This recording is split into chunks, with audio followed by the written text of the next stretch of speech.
What's up guys, RGT85 here, and I just got back from Long Island Retro Gaming Expo 2018, which was this past weekend at the Cradle of Aviation Center in Garden City, New York, and it was an absolutely fantastic time. I really enjoyed the con. I had a lot of fun there. I didn't film anything really, but I got some B-roll from RAXTheGreat, so thank you to Rax for, taking some video since I'm a bum and did not. I'm going to show you guys some pictures of you guys took from the event with me or of the panel and stuff like that, and basically just talk about the event itself, what I ended up picking up, what you guys ended up donating to me because you guys are all too kind, and just talk about my experiences. And yes, as you can tell by the title of this video, I honestly didn't plan on spending much money. On Saturday I only had purchased one thing. Sunday we were walking out the door, I had just my one purchase. I was like, great, I can eat food this week, and now I'll be eating ramen for probably the rest of the month because I found something and I had to have it. An absolute Nintendo Holy Grail. One of the craziest things I've ever bought. Definitely the most expensive thing that I've ever bought at a convention. So I want to show it with you guys because it's absolutely fascinating. So sit back, relax, make sure you subscribe to the channel, and let's talk about Long Island Retro Gaming Expo and my new Nintendo Holy Grail that will be leading to lots of ramen. Hey, RGT85. Hey, Sean. Oh my God, it's Stevie Richards!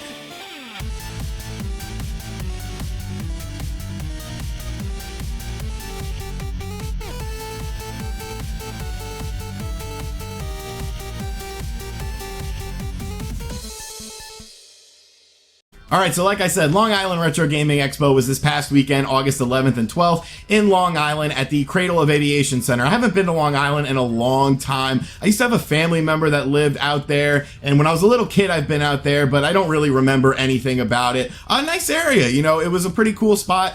Before we get, into the nitty-gritty of the video, I do want to thank the event organizers and all of the helpers from Long Island Retro Gaming Expo. Absolutely top-notch con. This was ran so well.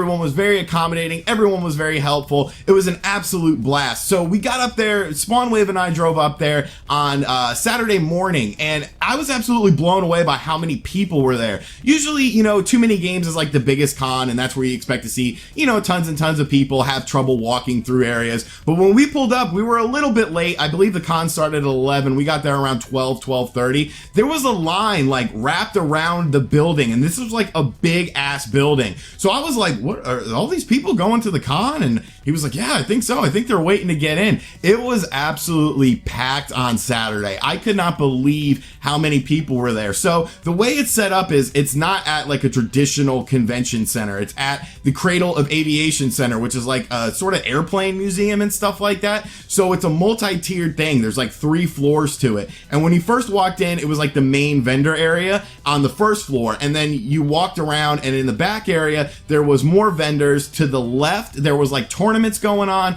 To the right, there was tabletop gaming. And then you had the upstairs area. And in the upstairs area, you had like free play arcades. You had like a little history museum, like a bunch of old retro computers and stuff like that. There was live music. It was just absolute insanity. I did not get to the free play area probably as much as I wanted to, really at all, honestly, just because it was a very, very busy con. I had some shirts for sale there. I brought some duplicates of games and maybe just some games I wanted, I didn't really care to have in my collection anymore, just random stuff pretty much, but everything went really well. I sold a bunch of shirts. I got to meet a bunch of people on Saturday. It was an absolutely awesome time. Thank you to everyone, whether you stop by on Saturday or Sunday, stop by the booth to say what's up, grab a picture with me, have me sign something, whatever. It was just an absolutely amazing time. So our panel was not until Sunday, and on Sunday, there was a bunch of people there. At the convention, John Hancock was a guest there as well. I didn't get to snag a picture with him, but we did chat for a while. Awesome dude, super cool dude. C&D was also there, so I got to see him again. I saw him at Too Many Games. I got to meet Etika for the first time. I guess Etika came down. I believe he lives in New York. He came down on Sunday, I guess, to hang out with C&D. Real cool dude, really tall guy. He was like 6'6". He definitely, if you were looking around, you could definitely spot him because he was super tall guy, but really really cool guy. Glad to finally meet him and his buddies and stuff like that. Just a lot of people were there. It was a really cool event. Gilly, the kid, and his girlfriend came down to hang out with us on Sunday. So just a really top-notch convention. I was really impressed. We had a panel on Sunday at 12:30, and it was the weirdest freaking panel room I've ever been in. So usually when you're in a panel room, you know, it's either just like there's a little platform where you kind of sit up and you're kind of, you know, people are a little bit below you. But this was like, because I guess it was the Cradle of Aviation Center, this was like an IMAX sort of room that they had us in, and like it had this huge screen that went behind us and was like 360 degrees and went up like over the ceiling, and it was just absolute insanity. I was like, what the hell is this? And like we were down below, so everyone, it was like stadium seating and it was like straight up, so everyone's like looking down on you. Rax got some footage from before the panel started, and I'll have a couple pictures from the panel, but it was a very different panel setting, but it was a really good panel. We did the standard Q&A stuff. I gave out some crappy games as usual. The Philips situation with IGN did come up, so I did want to briefly touch on that because I'm not going to make any more videos on that.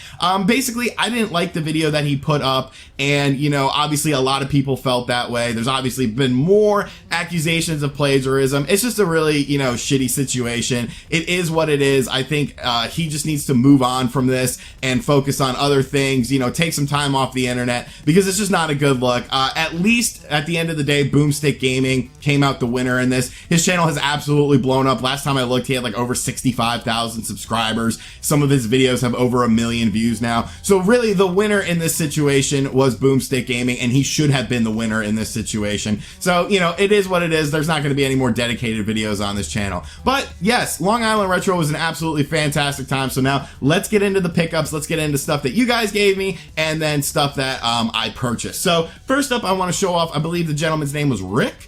He hooked me up with a copy of Wrestle War on the Sega Genesis, which is a game I'm not super familiar with. I know it was an arcade game, and it's really strange because it has Hulk Hogan on the front of it, even though it's not a WWE game. So I'm sure they got in a lot of trouble with this. This is the Japanese copy, but it is region free. So super cool game. I'm looking forward to checking it out, so that'll be really cool. I also got a hat, because you guys know I love my hats, from a viewer of the channel. I'll put a picture up of him on right now. I don't recall his name, sorry buddy, but he gave me the Street Fighter 2 hat that he had got from the Capcom store. And you might be saying to yourself, RGT85, you used to wear this hat, you have this hat already, and you would be correct. However, I sweat. I don't know if you guys ever noticed that, but I'm a sweaty guy. Like, I sweat a lot. And so this hat was unfortunately a victim of sweat. Like, if it's under the bill, I don't really care, but once it like gets on the sides and stuff, you can't really do anything with that. So I got a nice crispy new hat that has no sweat stains on it. So now this is back in the rotation. Thank you so much, buddy. I sincerely appreciate it. So, like I said, I only purchased 2 things at the event. I didn't film anything. I took 1 picture. I do want to give a shout out to the gentleman that I took a picture with. His name was Nick. He's a big fan of the channel. He's legally blind, which I guess you have to be legally blind to enjoy my channel. But he was just such a funny guy, you know, a very unique character, a really cool dude. He didn't have a camera on him, so I wanted to snag a picture with him. I told him I put it in the video. So Nick, thank you for coming out, buddy. It was fun chatting with you. You're a super cool dude. So, my purchase from Saturday was an Atari Jaguar game, but it's a game that I never ever see. I didn't even know it was officially released until I bought it. I'm not sure if this is like the official box for it and everything, but it is Fight for Life on the Atari Jaguar. Now, this supposedly was the last Jaguar game ever released. It was a 3D fighting game that was supposed to sort of be like Virtua Fighter and sort of combat all of these 3D fighters like Virtua Fighter and Tekken that were coming out. But it just wasn't that great. But I never see a copy of it, and I just happened to see this box copy, and I'm thinking, you know, probably 60 bucks, 70 bucks, something like that. It's only 25 bucks, and I was like, okay, you know, why not? You know, what's 25 bucks to get a really unique game? So I'm looking forward to, you know, playing around with it. I know it's not a great game. I've been watching some gameplay of it. I know the history of it, you know, if it's the last Jaguar game. But it's interesting to see a primitive 3D fighter running on older hardware. I would have loved to have seen, you know, how Virtual Racing came out on the Sega Genesis, where they had, you know, the 3D polygons. Supposedly they were trying to do a Virtua Fighter with that same chip, that SVP2 chip, I believe it was called, that was in Virtua Racing, and they were going to try to make Virtua Fighter. So I think that would have been awesome to see. So it's always cool and curious to find little odds and ends like this, so I had to pick it up. So why am I eating ramen? Well, let's talk, guys. So we're walking the floor. We hardly walked the floor because, you know, we had a booth. Spawnwave and I had a booth. There was a lot of people that came by to talk to us. You know, you start talking to people, next thing you know, like the day is over. And so we're walking the floor on Sunday. We're literally about to head back. We're literally about to leave. It's the final walkthrough. And there's this booth that's at the front. When you first walk in the convention, there was a booth that I never looked at because there's always people there. You know, it's at the front of the table. It's at the front of the convention center, so everyone's always swarming it. But I spied out of the corner of my little eye something that I've always wanted and something that I never thought I'd purchase because, you know, nowadays it's about $600-700 for a complete system of this. It is a system, a Nintendo Holy Grail. And so I just happened to ask the guy the price and he told me the price and I thought he had mistakenly spoken, but he said, no, it doesn't come with the component cable. So now you probably know what I'm talking about. And I was like, huh, well, the GC HD adapter guys who are good buddies of mine were also there. So I ran over to their booth and I'm like, dudes, can I use this adapter with this system? And they were like, yeah, you just need a little modification. And Spawnwave was like, oh, I could do that easily. So I purchased this. Yeah, it's a Panasonic Q. We're gonna be eating a lot of ramen here at RGT 85 headquarters, but you don't see these, and the price was super decent, and it's like, you know, I've always wanted one of these. If you don't know what the Panasonic Q is, basically it is a revision that came out for the GameCube in Japan that also plays DVDs, because DVDs were playable on the original Xbox and the PlayStation 2, and Nintendo thought that that would help increase sales. So they released the Panasonic Q exclusively in Japan, and this is such a unique and cool system. What I like about this system is I didn't even realize this, but it's actually region modded, so I can play US games on here and Japanese disc games on here. The DVD player is still region locked. You can do like burn DVDs or region 0 DVDs or of course Japanese DVDs, but honestly I just wanted to test the functionality of it. The DVD player does work. I just wanted this because it's such a crazy item and the price was good enough. It's like, it wasn't, you know, usually when you see these, you're going to be spending your rent money. This was about, you know, about half your rent money. So